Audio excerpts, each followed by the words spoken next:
حضور علیہ الصلاۃ والتسلیم نے ارشاد فرمایا، بہترین انسان وہ ہے جو دوسرے انسانوں کو فائدہ پہنچاتا ہے۔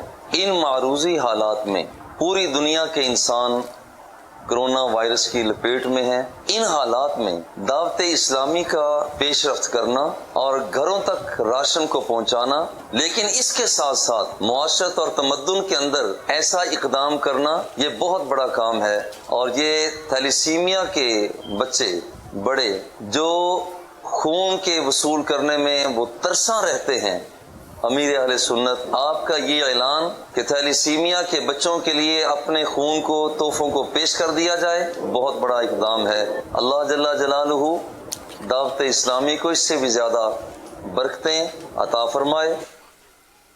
ماشاء اللہ ماشاء اللہ، بہت بہت شکریہ، جزاک اللہ خیرہ، ہماری حوصلہ افزائی فرمائی آپ نے۔ اللہ آپ کے ادارے کو آباد رکھے، ترقیاں عطا فرمائے۔